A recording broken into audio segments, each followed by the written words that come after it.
السلام عليكم ورحمة الله وبركاته. اللهم صل على سيدنا محمد وعلى آل سيدنا محمد وبارك وسلم عليه. ربي زدنا علما ربي زدنا علما ربي زدنا علما. யா அல்லாஹ் எங்கள் அனைவருக்கும் கல்வியுடைய ஞானத்தை அதிகப்படுத்தி வழங்குவாயாக. இன்ஷால்லா கிளாஸ்க்கு போகிறதுக்கு முன்னாடி அல் முஃமின் ஆன்லைன் அகாடமியை லைக் பண்ணுங்கள், சப்ஸ்கிரைப் பண்ணுங்கள், ஷேர் பண்ணுங்கள், கமெண்ட் பண்ணுங்கள். ஆளுங்கிற பட்டனை சப்ஸ்கிரைப் பண்ணிவிட்டு ஆளுங்கிற பட்டனை கிளிக் பண்ணிக்கோங்க. அப்போ தான் நாங்கள் போடக்கூடிய வீடியோ டெய்லியும் உங்களுக்கு அப்டேட் ஆகும். இன்ஷா அல்லாஹ் கிளாஸ்க்குள்ளே போகலாம் வாங்க. அஊது பில்லாஹி மினஷ் ஷைத்வானிர் ரஜீம்.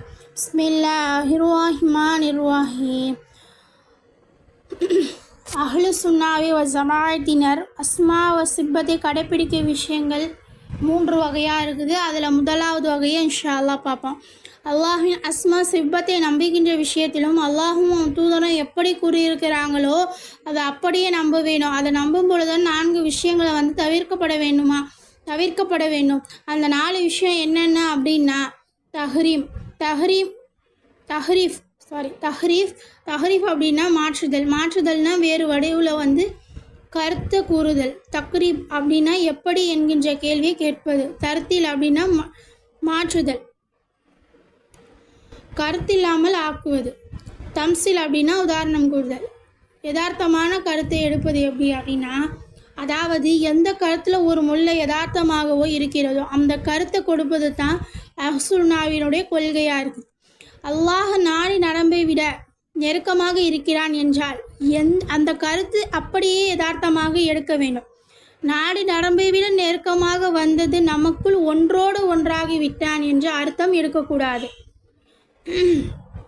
அல்லாஹ் நம்புடன் இருக்கிறான் என்றால் அப்படியே அதை எடுக்க வேண்டும்.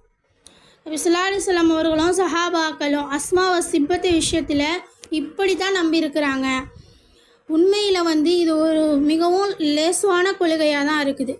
அல்லாஹ் தன்னை பற்றி எப்படி சொல்கிறானோ அப்படியே நம்புவது, அதற்கு வேறு விளக்கம் சொல்வதும் இல்லை, எப்படி என்று கேட்பதும் இல்லை, இப்படி தான் என்று உதாரணங்கள் கூறுவதும் இல்லை. அல்லாஹின் அஸ்மாக்களின் சிஃபத்துக்களையும் 4 நிலைகளையும் இல்லாமல் குர்ஆனில் ஹதீஸ்லையும் எப்படி சொல்லப்பட்டதோ அப்படியே நம்புவது தான் அஹ்லு சுன்னாவுடைய நிலையாக இருக்குது. இந்த முதலாவது வழியை மீறப்பட்டிருந்தால் மாற்று பிரிவினர்களை வழி தவறுவாங்க. ஆஹிராக்கள் தஹ்ரீஃப் வேறு விஷயங்கள் கூறுவார்கள். அல்லாஹ்வின் கை என்றால் அதற்கு சக்தி என்றும் இருக்கின்றான் என்றால் அருள் இறங்குகிறது என்றும் கூறுவார்கள். இது தஹ்ரீமில் உள்ள ஒரு பகுதியாகும். கை என்றால் எப்படி இருக்கும் என்று கேட்பது தக்ரீப். இது போல இருக்கும் என்று ஒப்பிட்டு கூறுவது தம்சில். ஹஸ்மியாக்களும் முஸ்தாயின்களும் அல்லாஹுடைய பண்புகளை மறுத்து கருத்தில்லாமல் தஹ்தீல் செய்தார்கள். அல்லாஹின் அஸ்மாக்களையும் திருநாமங்களின் எண்ணிக்கை அல்லாஹுக்கு மட்டுமே தெரியும். அந்த திருநாமங்களுக்குள் 99 யார் பொருள் அறிந்து விளங்கி மரணம் செய்கிறாரோ அவர் சொர்க்கம் சென்றிடுவார் என்று நபி ஸல்லல்லாஹு அலைஹி வஸல்லம் அவர்கள் கூறினாங்க. நபி ஸல்லல்லாஹு அலைஹி வஸல்லம் அவர்கள் கூறுறாங்க, அல்லாஹுக்கு 99 பெயர்கள் உள்ளன. அவற்றை நம்பிக்கை கொண்டு மனப்பாடம் என்பவர் சொர்க்கம் செல்வார். மேலும் அல்லாஹ் ஒன்றானவன், ஒற்றைப்படையாகவே அவன் விரும்புகிறான். ஒவ்வொரு பெயர்களுக்குள் ஒரு சிப்பத் இருக்கின்றது. 2வது விஷயம், குர்ஆன்லேயும் ஹதீஸ்லேயும் அல்லாஹுக்கு இல்லை என்று மறுத்து பண்புகளை மறுப்பது, அதனுடன் அதற்கு எதிராக பூர்வமான பண்புகளை அல்லாஹுக்கு இருக்கிறது என்று உறுதிப்படுத்துவது. உதாரணமாக அல்லாஹ் சுப்ஹானஹு வ தஆலா குர்ஆனில் கூறுறான்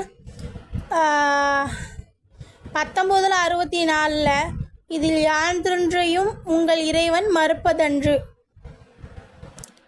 அதுக்கப்புறம் 18:41 கூறுறான், உங்கள் இறைவன் எவனுக்கு அவனுடைய தண்டனையை கூட்டினானோ நன்மையை குறைத்தானோ அநியாயம் செய்ய மாட்டான். 2:255 என்ன சொல்கிறான், அவன் சிறு உறக்கமும் பிடிக்காது, அவனுக்கு பெரும் நித்திரையும் பிடிக்காது. 112 வசனத்தில் சொல்கிறான், அவன் எவரையும் பெறவும் இல்லை, எவராலும் பெறப்படவும் இல்லை. ஆகவே அவர்களுக்கு தகப்பனும் இல்லை சந்ததியும் இல்லை. 2:74 சொல்கிறான், உங்கள் செயல்களை பற்றி அல்லாஹ் பராமுகமாக இல்லை.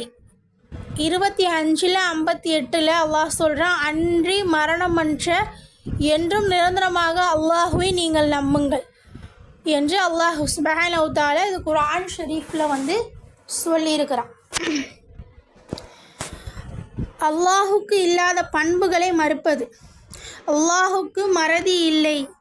அல்லாஹுக்கு உறக்கமோ சிற்று உறக்கமோ மறதி இல்லை. அல்லாஹுக்கு உறக்கமோ சிற்று உறக்கமோ இல்லை. அல்லாஹ் அநியாயம் செய்ய மாட்டான்.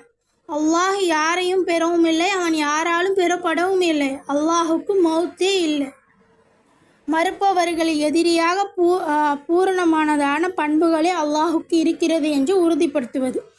அல்லாஹ் அநியாயம் செய்ய மாட்டான், பூரணமான நீதியை நிலைநாட்டுவான். அல்லாஹுக்கு மௌத்துல்லை, என்றென்றுமே அவன் உயிருடன் இருப்பான் என்று இதெல்லாம் நம்ம புரிஞ்சுக்கணும். 3வது விஷயம் அப்படின்னா இது 2வது விஷயத்துக்குள்ளே அடங்கிடுச்சு. 3வது விஷயம் அப்படின்னா என்ன? அல்லாஹுக்கு உள்ளது என்று சொல்லப்படாததை, இல்லை என்று மறுக்கப்படாத பண்புகள் விஷயத்தில் மௌனம் சாதிக்க வேண்டும். உதாரணமாக, அல்லாஹுக்கு உடல் இருக்கிறதா? அதை பற்றி சொல்லப்படவில்லை. ஆனால் இந்த விஷயத்தில் நாம் மௌனம் சந்திக்க வேண்டும். அப்படின்னா ஷேக் உதாமீம் ரஹ்மத்துல்லாஹி அலைஹி அவர்கள் இதை பற்றி கூறும் பொழுது, அல்லாஹுக்கு முகம், கைகள், கால்கள், பாதம், விரல்கள் இருப்பதாக குர்ஆனிலும் ஹதீஸ்களிலும் வந்துள்ளன. அடிப்படையில் அல்லாஹுக்கு உருவம் இருக்கிறது. ஆனால் நம்மை போன்ற உடல் என்றோ அல்லது வேறு ஏதோ ஒன்றை கற்பனை செய்து இப்படி இருக்குமோ என்று நாம கூறக்கூடாது என்று கூறினார்கள். அல்லாஹ்வின் பெயர்களை, பண்புகளை பற்றி எப்படி ஹதீஸ்களிலும் குர்ஆனிலும் சொல்லப்பட்டிருக்குதோ அப்படி தான் நம்ப வேண்டும். அல்லாஹுக்கு இல்லை என்று மறுத்த பண்புகளையும் மறுப்போடு அதற்கு எதிராக நம்ப வேண்டும். அல்லாஹுக்கு இருக்கிறது என்றோ இல்லை என்று சொல்லப்படாத பண்புகள் விஷயத்தில் மௌனம் சாதிக்க வேண்டும். இதுவே அஹ்லுல் சுன்னா வ ஜமாஅத் அஸ்மா வ சிப்பத்தின் கடைப்பிடிக்கக்கூடிய 3 வழிமுறையாக இருக்குது. அதுபோல் அஹ்லு சுன்னாவினர் போல் தோற்றமளிக்கும் ஒரு கெட்ட பிரிவு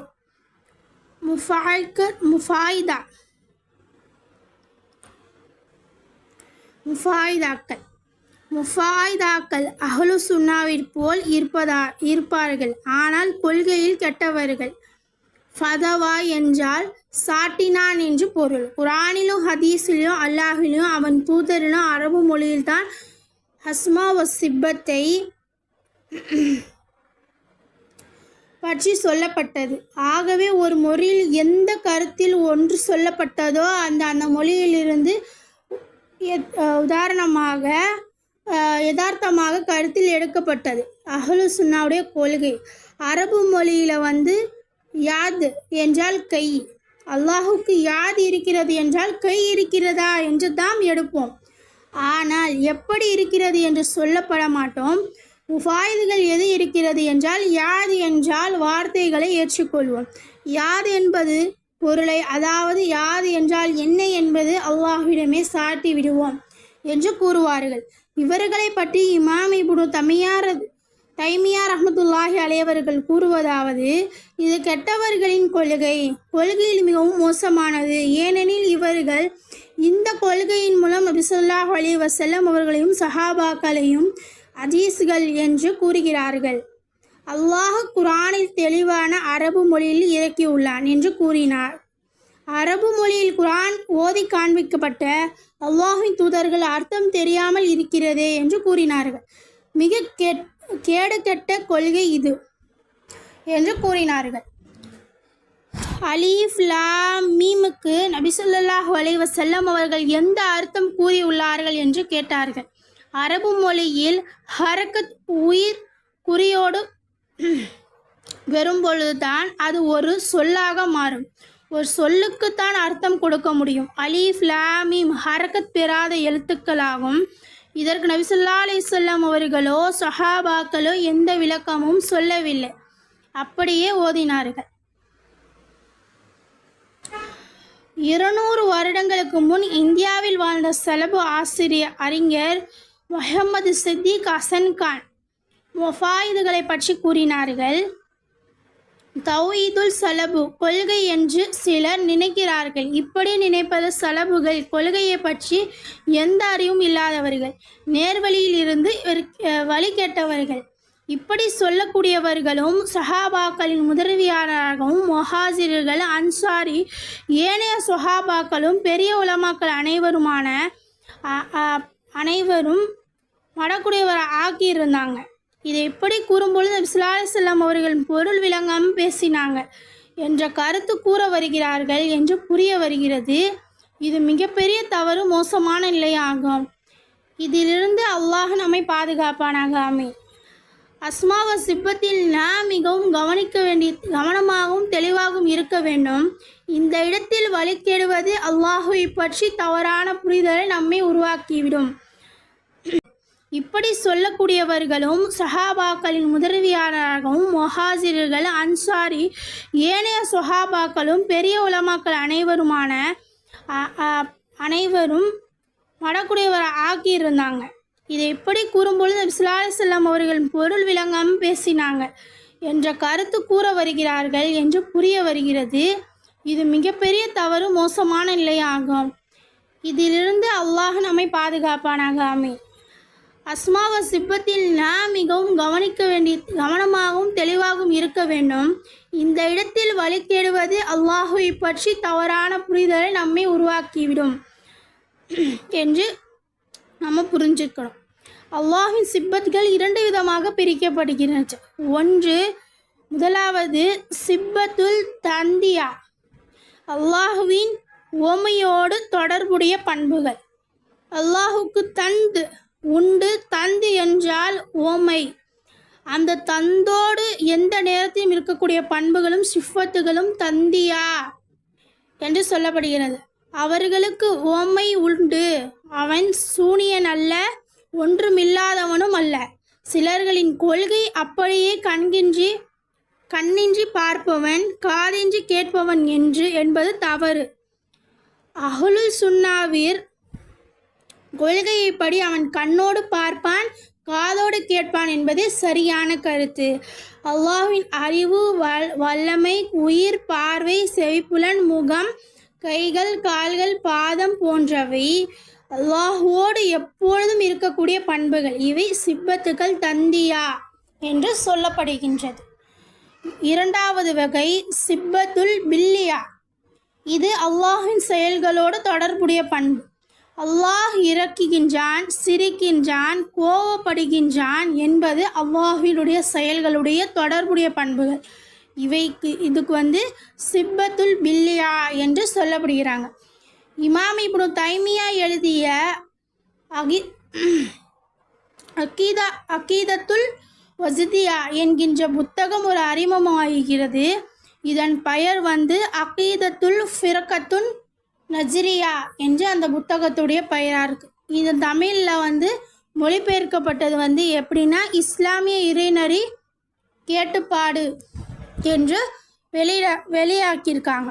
முதற் பகுதி முழுமையாக அல்லாஹுடைய அஸ்மாக்களையும் சிப்பத்திலையும் பேண வேண்டிய சில சட்டங்களும் அடையாளப்படுத்தக்கூடியதாக இருக்குது. அல்லாஹ்வின் பண்புகளையும் உதாரணம் கூறப்பட்டிருக்கும். முதல்ல குர்ஆன் வரக்கூடிய பண்புகளையும் பின்பு ஹதீஸ் வரக்கூடிய பண்புகளும் கூறப்பட்டிருக்கும். அஹ்லு சுன்னாவில் முழு கொள்கையும் இதுக்கு சுருக்கமான இடம்பெற்றிருக்குது. அஹ்லு சுன்னாவுடைய கொள்கையும் அஸ்மாவ சிப்பத்தை கற்க வேண்டிய அனைவரும் படிக்க வேண்டிய ஒரு புத்தகமாக எந்த புத்தகம் இருக்குது? அகீதத்துல் ஃபிர்கத்துல் நஜ்ரியா என்கின்ற புத்தகம் இருக்குது. அல்ஹம்துலில்லாஹ். இன்ஷா அல்லாஹ் அகீதாவுடைய பாடம் இன்ஷா அல்லாஹ் புரிஞ்சிருக்கோன்னு நினைக்கிறேன். அல்லாஹும்ம ஸல்லி அலா சய்யிதினா முஹம்மதி வ அலா ஆலி சய்யிதினா முஹம்மதி வ பாரிக் வ ஸல்லிம் அலைஹி. அஸ்ஸலாமு அலைக்கும் வ ரஹ்மத்துல்லாஹி வ பரகாத்துஹு.